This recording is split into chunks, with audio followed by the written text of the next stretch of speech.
Olá, eu sou Antônio Carlos Souza, Tom, psiquiatra clínico e psicodramatista. Atendi hoje um paciente que tem doença de Parkinson. E, em meio à conversa, veio uma frase que o neurologista dele usou, ou pelo menos foi assim que eles escutaram, de que havia feito uma transição de dose de medicação, o paciente não se deu bem e voltou à posologia inicial. E aí o paciente e o acompanhante diz, então ele diz que nada mais, não vai alterar nada, não tem outra coisa a fazer e vai manter como está. E aí ele diz, ele e o acompanhante, então não mudou nada. E aí me veio a nossa questão principal do tema de hoje, que é toda doença crônica, doença de Parkinson é uma doença crônica. Doença crônica é uma doença que desde o seu diagnóstico, o médico não tem expectativa de cura. Nem a curto, nem a médio, nem a longo prazo. A expectativa é de tratamento. Mas, no entanto, a palavra crônico para o paciente é quase que uma fatalidade. É a ideia de que nada pode ser feito.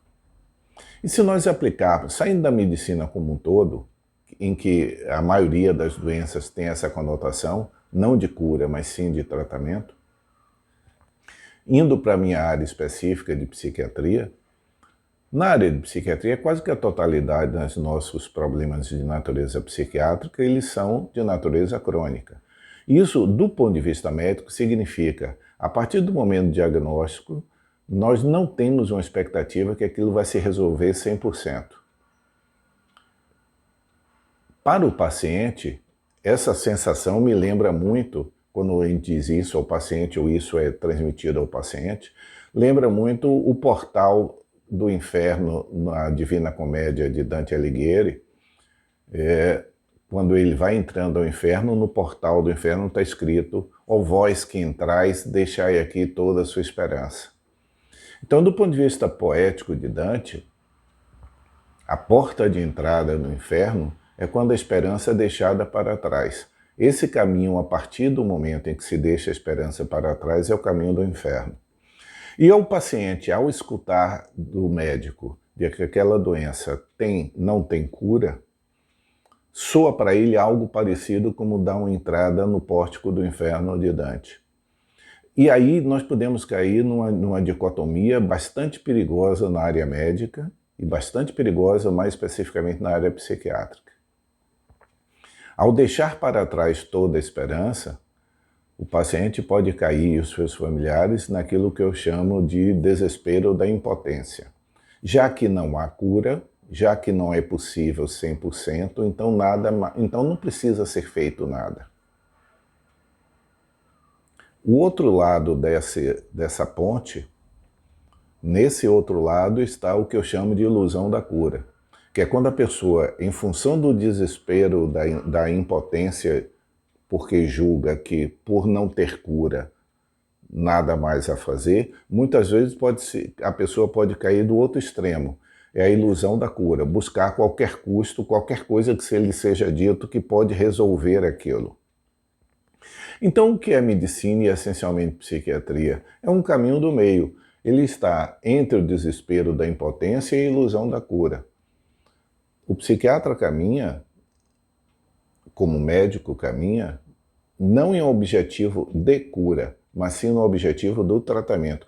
Cura em boa parte das doenças da medicina como um todo e quase todas da psiquiatria, cura não é um objetivo perseguido pelo médico. Por quê? Porque nós não temos instrumentos para isso.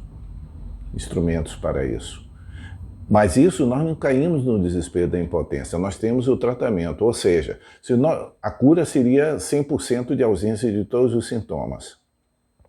Se nós não pudermos prometer ao paciente a cura de 100% dos seus problemas, mas é possível que 70%, 50%, 60%, 70% algo pode ser feito. Mesmo quando nada pode ser feito, algo ainda pode ser feito. Ainda que não seja cair-se na ilusão da cura, de vender-se uma ideia de que não é possível ser cumprida, de que é possível solucionar problemas insolúveis. Nesse estágio que a medicina está como um todo, a psiquiatria particularmente, não é possível se prometer cura, não é possível se prometer ausência 100% dos sintomas. Do curso, alterar completamente o curso da doença, da maioria das doenças, dos problemas, principalmente psiquiátricos.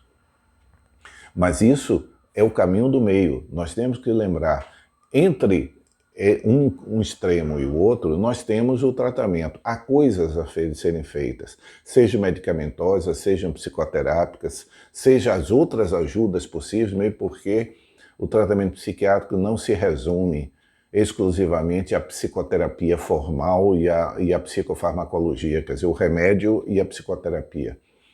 A esse paciente parkinsoniano, por exemplo, eu sugeri para ele, e isso é útil para o parkinsoniano, a dança é útil para o parkinsoniano.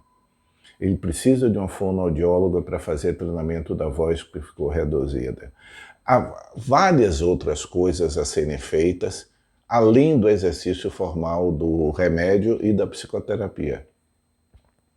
Mesmo o mero bater papo com um paciente que seja, entre aspas, o que eu vou dizer, incurável, esteja incurável, fazer com que cada dia, cada hora dele seja um pouco melhor do que a hora anterior dele, ou que o momento anterior dele, já faz parte da medicina. Mesmo porque há que se lembrar que o aforismo principal de Hipócrates, há dois aforismos importantes em Hipócrates. São vários os dele, mas os dois iniciais. Um ele diz, primo non nocere, quer dizer, primeiro não faça mal. É o nosso antídoto para a ansiedade de cura, de fazer qualquer intervenção. Primeiro a gente tem que ver se a intervenção não vai causar prejuízo. E aquela que eu quero trazer aqui, que é tema do nossa conversa, que é o sedare dolorem opus divino est. O aforisma de Hipócrates diz que acalmar a dor é uma tarefa divina. Ele não diz curar a dor, mesmo que ele tenha dito isso no V século a.C., mas isso está embutido na medicina por uma simples razão. Nós não estamos em nenhum estágio da medicina para propor cura de boa parte das grandes doenças que assolam a humanidade, seja de natureza clínica, seja de natureza psiquiátrica. Mas o que seria o equivalente de sedar a dor do aforismo de Hipócrates? Seria a melhoria de sintoma, a melhoria das condições do paciente, fazer com que ele se sinta um pouco melhor do que ele estava, ainda que não seja os 100%. E é essa coisa que eu quero voltar a frisar aqui. O fato de um diagnóstico ser dado, doença de Parkinson, demência de Alzheimer, transtorno esquizofrênico, transtorno bipolar, todos esses diagnósticos, que por natureza são crônicos, nesse aspecto, voltando a frisar, não há expectativa de cura. No entanto, um paciente que tenha transtorno bipolar não tratado pode ter uma vida profundamente alterada, terrivelmente alterada. Ele tratado, ou seja, sob o uso de medicação, interrompendo as crises, ainda que não esteja curada, a vida dele pode ter um curso. Aliás, é uma frase comum que eu já escutei de paciente dizer, uma das razões para a suspensão da medicação mas eu queria ficar bom por minha conta, não por conta do remédio. Nesse estágio que nós estamos, o remédio é uma necessidade para aliviar o sintoma, melhorar o sintoma ou torná-lo funcional. Um paciente que tenha transtorno esquizofrênico, a medicação pode ser extremamente útil para voltar a torná-lo funcional, mas não só o remédio. O remédio é uma necessidade, mas em grande parte das vezes o remédio não é suficiente. Porque a gente precisa de outros suportes para dar conta de um ser humano que tenha sua saúde física ou psíquica alterada. A intervenção que nós fazemos quanto mais ajuda, melhor. Se o remédio pode ser útil para sedare dolorem, para sedar a dor, parodiando Hipócrates, se ele pode ser útil para o alívio do sintoma, se um paciente bipolar que tenha transtorno bipolar, como uma paciente me disse há alguns dias atrás, que para ela a grande dificuldade da vida é que ela não conseguia fazer planos para a vida dela, porque a cada momento era interrompido, seja por uma fase depressiva, frequentemente, seja por episódios hipomaníacos ou até maníacos. Então a vida dela, ela tinha abandonado qualquer plano para o futuro, porque ela não confiava que ela pudesse estar bem. Então, na medida em que ela, nos últimos 2 anos, não houve nenhuma instabilidade que funcionalmente alterasse a vida dela, ela voltou a ter confiança e poder fazer plano. Isso não é curar. Eu sei e ela sabe que nós não estamos curando o que quer que seja que nós chamamos de transtorno bipolar. Mas que a vida dela hoje é bem melhor do que ela era, por 2 aspectos. Pelo aspecto de ela ter compreendido que o uso do remédio é funcionalmente importante para ela, e segundo, porque ela pôde aproveitar isso para recuperar a capacidade de fazer planos e sair daquele portal do inferno que eu me referi antes, de Dante, abandonar a esperança.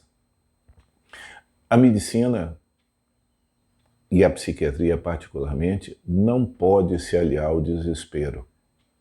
Nós precisamos ter, e o paciente precisa ter, esperança, não no sentido vago, no sentido idílico, não, mas a esperança de que algo pode ser feito, ainda que minimamente.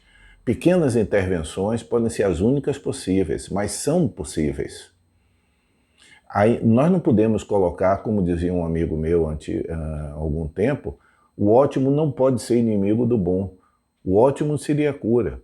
Mas se nós não temos condições de prometer o ótimo, se o bom é possível, nós podemos fazer tudo e devemos fazer tudo que esteja ao nosso alcance como profissionais, seja médico, seja psicólogo, psiquiatra, enfermeira, assistente social, quem for.